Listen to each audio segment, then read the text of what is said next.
Well, thank you. Thanks, ladies and gentlemen. Thanks, Alan. Thanks, all of you here, for having me out here tonight.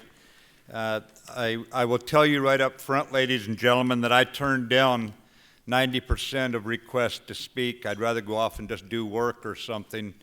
I'm here because I owe this organization. It's one of fewer, by the way, than a handful of organizations that I feel this sense of gratitude for. It's also an honor to be here because, frankly, after some of those statements I've made in public, it's an honor to be invited to any polite company anymore to speak at all. So it's really a pleasure to be out here with you. Humbled to receive this award. Ben Franklin, for all of us, when we were boys and girls, were brought up on this man. His influence is still with us, of course.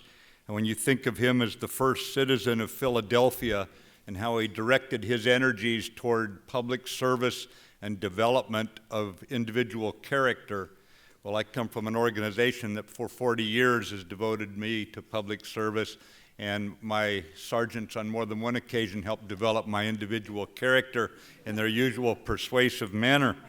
So I come with a great deal of common background as Ben Franklin, although I'm not quite as old as he is. I'm getting there, though.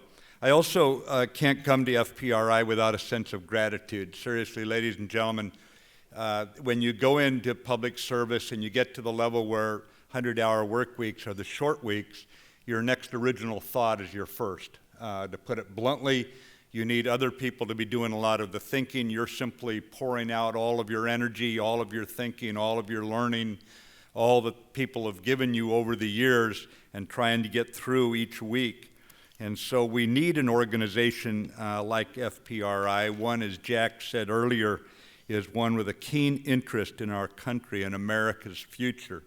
And you need them because any organization dedicated to the proposition that a country, America, must think before it acts is critical, especially in transition times when the old rules no longer apply. They don't say we should think, they don't say we could think, they say we must think before we act.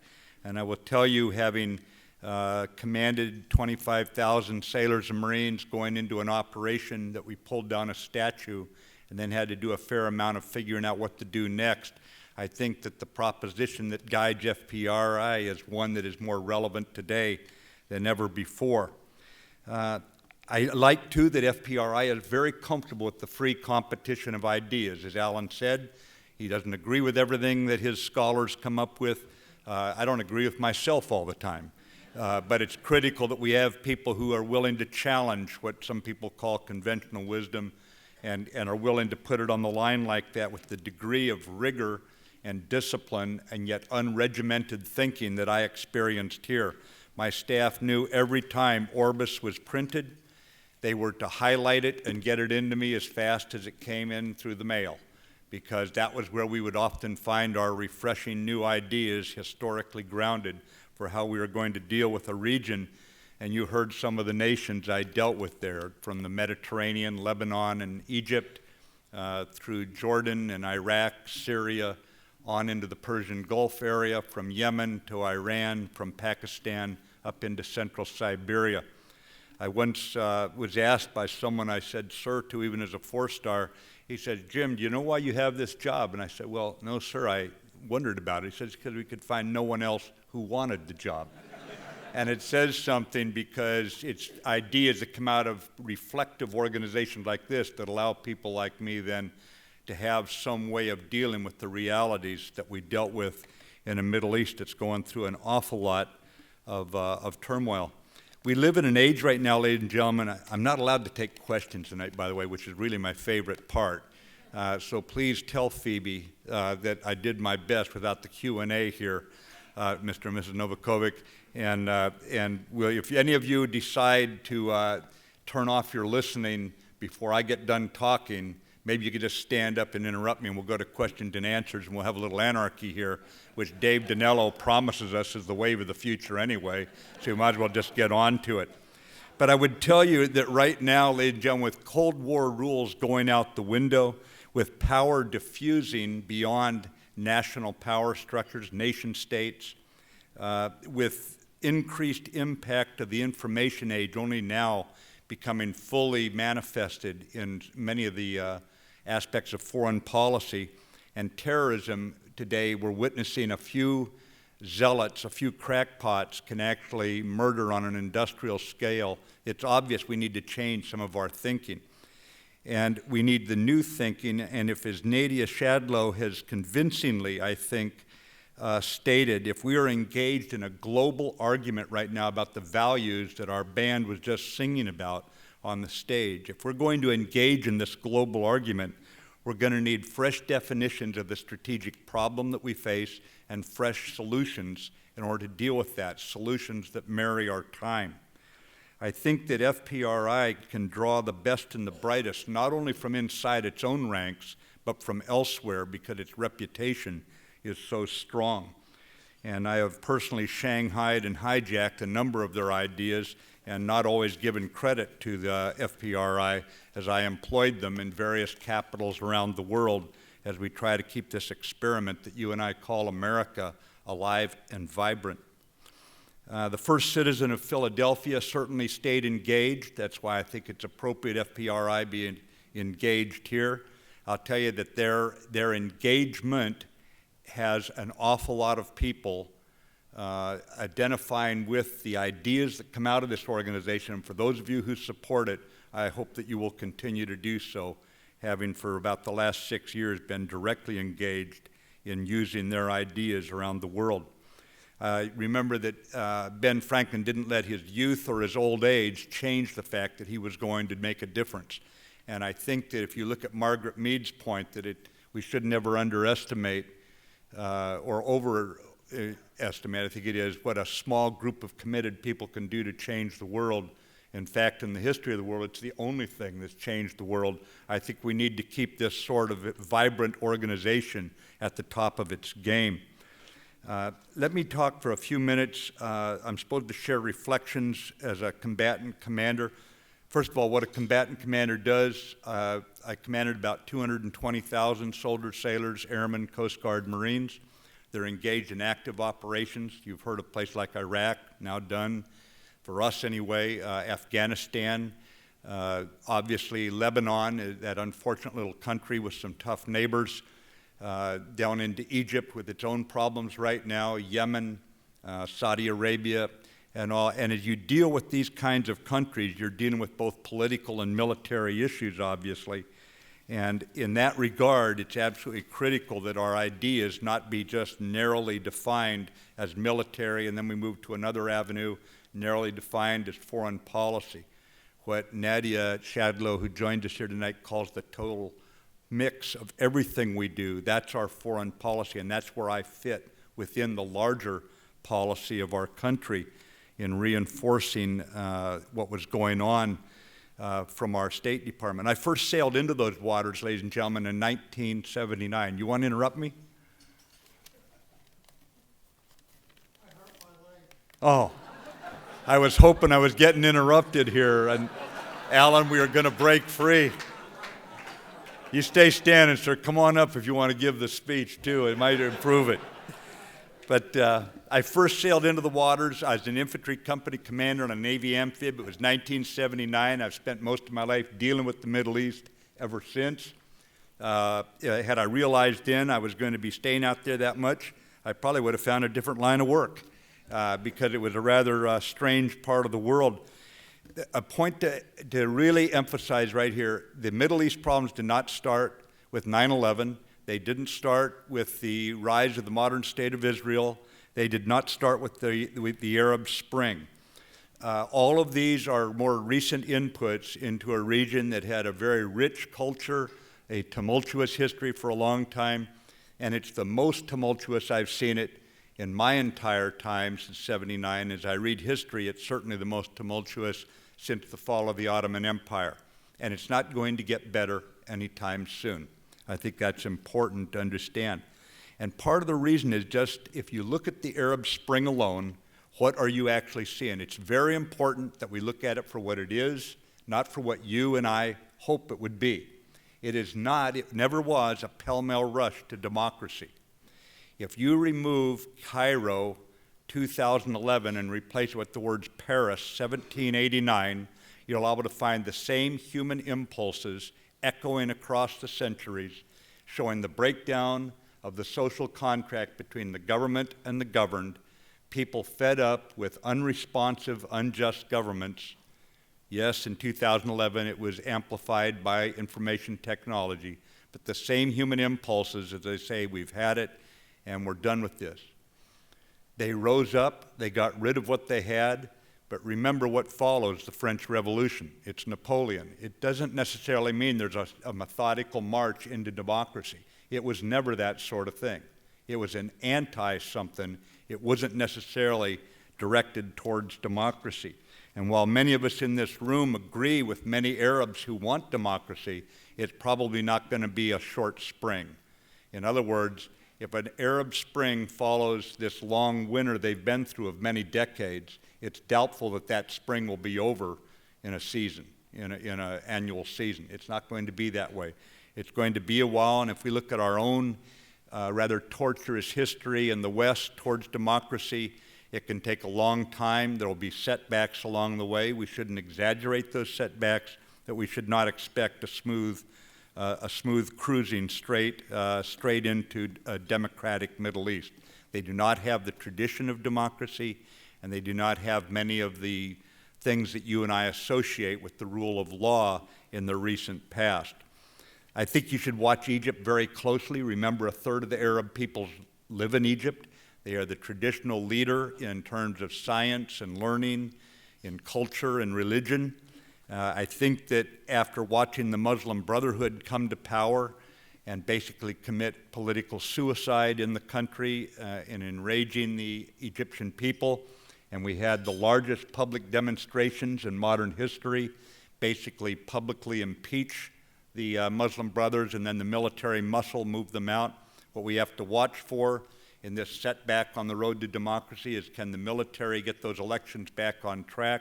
Will they be on the timeline and keep the process going toward democracy there? And how Egypt goes, ladies and gentlemen, will have a lot to do with how the Middle East goes in the future, so it bears watching. There's a lot of skeptics who are going to point to the fact that, you see, the Arab Spring can't amount to anything good. And I wouldn't go that far. In the short term, ladies and gentlemen, there's going to be setbacks. That's just a reality. Each country is going to manifest its future in its own way. Just like we're different from Canada to our north and Mexico to our south, the countries that are adjacent to each other in the Middle East are all very, very different as well. So they'll each find their own path forward, but let me give you one example of why I remain hopeful in the mid to longer term. If I was here 3 years ago and you asked me about Yemen, I would tell you probably have one of the most unfortunate little countries with the most dismal future possible. Yemen, in the last 2.5 years, has gotten rid of a dictator who had governed the country for 30 years. They did it in the face of significant poverty. They did it in the face of terrible environmental factors. They have enormous numbers, hundreds of thousands of refugees from Africa. They don't even try to hold their borders. There's not even an effort made along those lines. Meanwhile, they have a separatist movement. They have the Houthi Shia insurgency, and they have al-Qaeda in the Arabian Peninsula, a murderous group that's attacked America. And Iran is helping all three of those last groups. And in the midst of that, they ran an election. They removed Saleh. They put in place an elected leader. Their army took advantage of al-Qaeda, making a strategic mistake in trying to hold ground, and with help from others have beaten them back. And today, they are undergoing a national dialogue to try to bring people together. So at the time when the skeptics are so critical of any possible good coming out of this, I think it's way too early to say that it's automatically going to go either towards democracy or toward a disaster. That's not the case. A lot of decisions, a lot of leadership is going to be exercised to see which way this turns out. I would tell you that there is still the room for optimism, but we have to be realistic about what's going on. And as we look at the realistic aspects of our foreign policy out there, you have to ask, what are the enduring American interests? I mean, why do we care? We're talking in Philadelphia tonight, And yet anyone who's been reading about our energy supplies in North America, from Mexico to Canada to the United States, can say probably by 2017, certainly by 2020, we will be largely energy independent. So why do we care about the Middle East? And I would give you 3 enduring interests for why we need to continue to care. We'll have to watch, number one, the energy situation and see if it manifests the way we anticipate. There's certainly some room for skepticism there. No matter what, even if we're totally energy independent, the price at the pump of a worldwide traded commodity like energy is going to be set out of the Middle East. That's a reality. And we're tied to that global economy. So the idea that we could somehow turn our back on the price of oil and it has no effect on our economy is simply faulty. The second reason why I think we have enduring interest are our friends and allies in the region. FDR met with the King of Saudi Arabia in Bitter Lake in 1944. The Israelis have stood by us. Let me give you the example of Jordan. The King of Jordan assured me one night, about a year ago, as I was meeting with him, that his soldiers would remain in Afghanistan until the last American soldier comes home. Now, you cannot buy allies with that level of commitment. You have to be a friend and an ally to them to get that sort of commitment back. And it's not the only country in the region that's allied with us.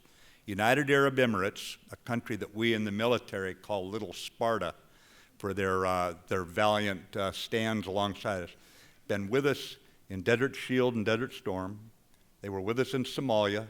They were with us in Kosovo and Bosnia.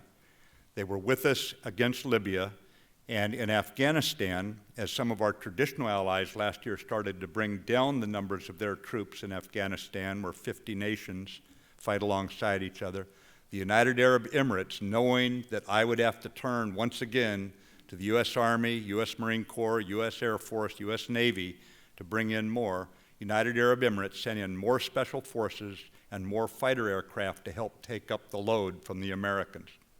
Now, the point I'm making is you can't be a friend only in good times. We're going to have to stand by those guys out there when they face tough times, just like they've stuck with us. You can't be a friend only when in the good, fair weather days. So, price of oil, our friends and allies in the region, and the third one is the violent extremists. We all know that 2 airplane rides out of the Middle East and someone with some very bad designs can be here in this country. We know how quickly people operating out of Afghanistan can attack the cities north and south of you, New York and Washington, D.C., and make it a reality. So the idea that we're just going to play defense back here and not stay engaged forward, again, I think is simply not accepting the reality of a globalized world. So I think as we look at this sort of a situation right now, you have to say, okay, so what is our policy out there? I've actually had the question asked of me by several people tonight. And I think that the best way to address this is give you the guiding principles of the State Department, those principles that guided me in my use of the U.S. military forces. First of all, we support each country's political reform at its own pace. We don't tell them how to do it. They have got to reform. They're all reforming, some faster than others, some under violent conditions, many with elections and that sort of thing, many in the middle. But we do support political reform at each country's own pace. Second, we support economic reform so more countries believe that more people in the body politic believe that they actually have some ownership of the future, some hope for the future. The third guiding principle is we support a re-energized Middle East peace process between the Palestinians and the Israelis. And you see Secretary Kerry working zealously at this. I only hope the protagonists are as committed as he is right now. But this is a problem. The status quo, ladies and gentlemen, is not sustainable, and we should not turn this problem over to our children. We should address this in our time. The fourth guiding principle is the one that really is where I was most engaged, and that is we support our friends and allies in the region against violent extremists and against any bellicose nation. And there's one with external designs. You know who it is? It's Iran, and every morning when I woke up, I had three primary considerations: Iran and Iran and Iran. That's what I woke up to each day as the commander of Central Command. And I bring this up, ladies and gentlemen, because we ran those sanctions against the Iranians, the European Union and the Americans, and coalescing the effort there as a way to get them to the negotiating table. And I think we're doing exactly the right thing by negotiating, but at the same time, we're going to have modest expectations on a country that has used deceit and denial for years about their nuclear weapons program. They are enriching uranium beyond any peaceful purpose. That's a reality. Now, how do we deal with it? You know what both Republican and Democrat administrations have said in America, that we will not tolerate a nuclear-armed Iran. So absent a war, your only alternative is to negotiate, and that's what we're engaged in now. And I wish our negotiators well. I would just tell you that there were other things we did, obviously, on a daily basis: protect the embassies, execute active operations in some areas. We went after the enemies that we confront in a very strong way. But at times, your military was engaged in nothing more than buying time for diplomats. I'll give you an example. You may all recall 2-3 years ago, you used to hear a lot about Iran was going to mine the waters. Remember the Persian Gulf, the Strait, they were going to put mines in the water. And so we figured out what we would do is run a international counter-mine exercise centered around the U.S. Fifth Fleet. Now, it was not a counter-Iran exercise. It's counter whoever wanted to put mines in the water, okay? This just shows that even a Marine infantryman can be politically nuanced, all right? So we thought, well, maybe we'll get about a dozen nations out there. Maybe about, our traditional allies, Britain, France, they'll be with us, of course. A couple other NATO nations, maybe a few of the nations there in the region. United Arab Emirates, Saudi Arabia, Bahrain, that sort of thing. We ended up in the first one that we ran with 29 nations from every continent except Antarctica. And I was looking for a penguin to get them on board as well. It included nations like Canada and Estonia, Japan, Singapore, Djibouti. You see what I'm driving at? These were not nations that are known for being bellicose or something like that. And only the American Navy could have drawn that many nations together and given some kind of substance and format to that kind of a very complex organization trying to do one of the toughest things you can ever do at sea, and that's remove mines. Since that time, we ran another one, by the way, and got 35 nations the next year. Since that time, you've heard very little out of Tehran about mining the waters. There are ways for your military to calm things down and give the diplomats time before the Iranians had made a grievous miscalculation, drop mines in the water with the impact on our oil trade and certainly on the prospects for war. And I bring that up because sometimes, the Iranians will say, we don't want any Americans out here, we don't need them. The local governments in the region know darn good and well why the Iranians want us out of there, and this is exactly why we stay engaged out in this region. And when you look back at our enduring interests, I think you can see the number one reason that we stay engaged is not leave them high and dry with a bellicose Iran that's trying to come up with nuclear weapons and that sort of thing. The biggest challenge I faced out there, ladies and gentlemen, was they doubted today our reliability as an ally. As one Mideast leader put it, General, I hear that the military option's on the table. It must be a very long table, because I got out my binoculars and looked down that table and I couldn't see the military option. And I reminded him that there are other people who have miscalculated in this world, guys named Toho and Hitler, who he ought to be very, very careful about doubting whether or not the Americans will be there if this thing goes south on us. So there is a lot of question, and most of the questioning right now has to do with America's internal functioning.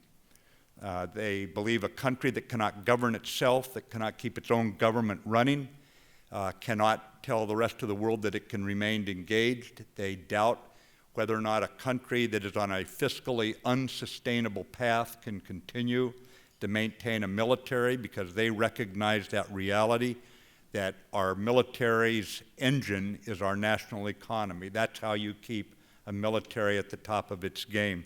So one of the best ways, I think, to prevent any kind of future war, or at least reduce the chance of it, is to have a good economic recovery in this country and have the country's government on an economically sustainable budget that somehow we can pass each year and show that a government of the people, by the people, and for the people, this experiment that you and I inherited, has not lost its way. Now, in the midst of all this, I can tell you that your military can buy time, and we will buy time. There's not one of us wearing the uniform who didn't feel that we had let you down on 9/11.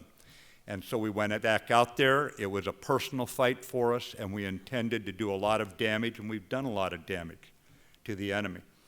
But at the same time, there's two brands of terrorism. There's one that declared war on us in the 80s, Lebanese Hezbollah. They come from the Shia brand. They're supported by Iran.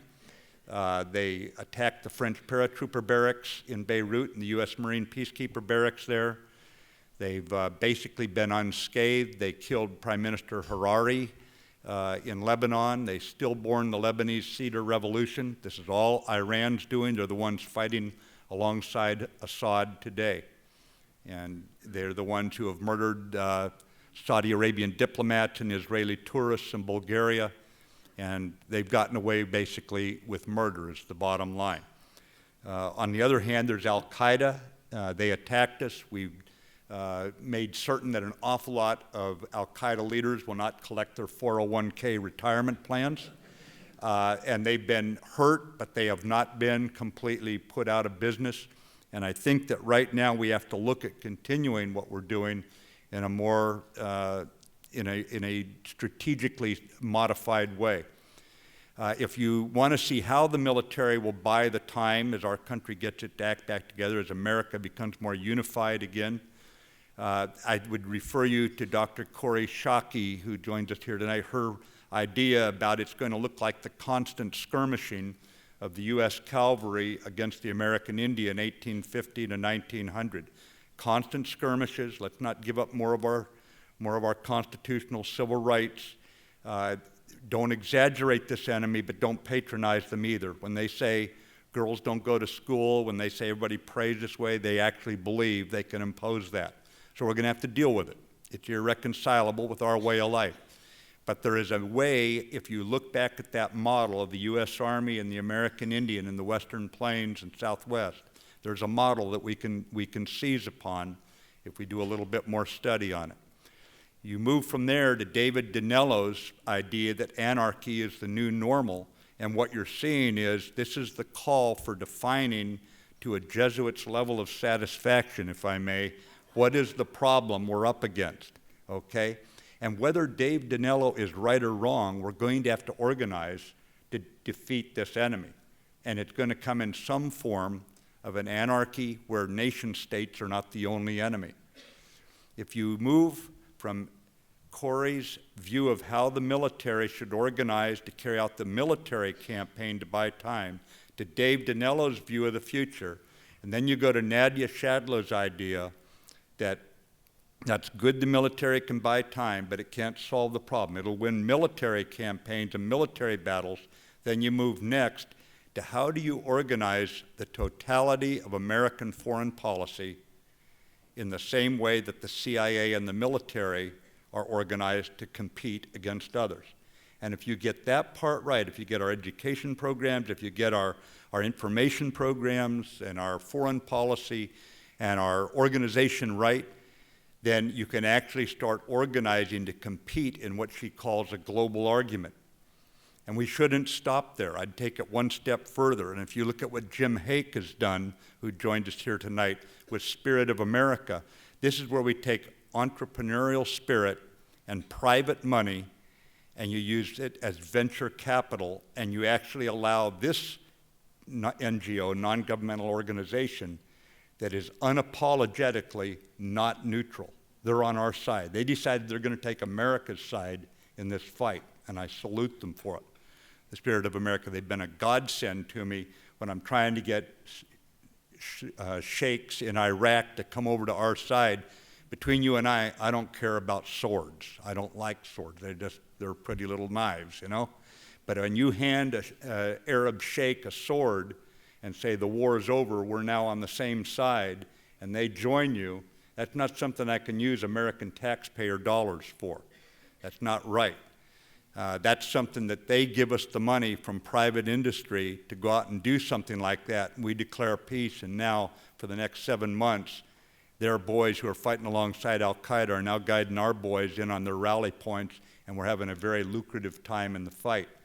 It's how we go from Corey Shockey's view of the American military campaign to Dave Dinello's strategic concept, to Nadia Shadlow's how do you organize for it, to Jim Hake's point about how you bring together the American entrepreneurial spirit and take it all together against the enemy and for this experiment again called America.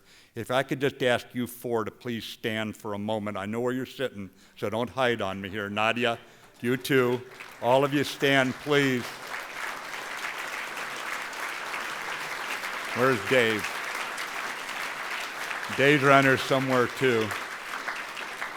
Anyway, thanks very much, and I told you I was opportunistic, so I take advantage of good ideas wherever I find them, and I deeply appreciate it. It says something about FPRI that in one evening they would draw people from the West Coast, from Hoover Institution and Spirit of America, and from Washington, D.C., and bring them here. It's about the drawing card here. I was supposed to end on a high note, ladies and gentlemen. Now, when you deal with the Middle East, you understand there's a little bit of a challenge, okay? But let me just tell you this. You can't end on a higher note than when you speak to the veterans who fought for this country, who signed that blank check payable to the American people with their lives. And just to show you that those veterans, their legacy lives on, and it's a much stronger force for good than is any bloviating general's talk. One night, we'd been told to attack a town called Fallujah. I went down there, have about a half dozen basically radio operators around me, and I went down to see the assault battalions before they would attack the next morning. I was done. I reviewed their plans. They were ready to go. It was about midnight, time for generals to get out of the way and leave it in the hands of the very, very young infantrymen. And they're called infantrymen, ladies and gentlemen, infant soldier, young soldier for a reason. And as we were walking back, the enemy created some mischief very nearby, so I got my guys down there and I checked in with the corporal. I said, we're going to wait here until it calms down. He said, no sweat, General, this just take a few minutes. And this was a company that would attack about an hour before dawn to take out the enemy outpost so the rest of the battalion, of the assault battalion, could move up. And very, very cold. The boys are stripped down to their combat gear. They're shivering, laying on the ground, and for more than just because of the cold. And after everything calmed down, we just sat there for a minute to hear, make sure it was all quiet again. And one of the very young Marines asked his corporal, who was probably not old enough to drink alcoholic beverages, at least legally, he asked him, he says, you think Fallujah's going to be real bad in the morning? These are boys going into their first fight, except for the corporal. And we have ladies present here, so I'm not going to put it in quite the same words the corporal put it, but he basically said, hush and get some rest. We took Iwo Jima, Fallujah won't be nothing. So ladies and gentlemen, I'll just tell you, that's because of our veterans who have fought for this country before. That was worth more than any speech that I could have given those boys. And to all of you who are veterans, just from the bottom of my heart, thank you. Ladies and gentlemen, thank you for the award tonight. I was just in the right place at the right time. My boys did all the heavy lifting, and that's not false modesty. I accept it because you were a big help to us. I accept it for them and because of them. And I would just say, let's have the legacy of Ben Franklin live on. I hope you all stay engaged, and long live the United States of America. Thank you.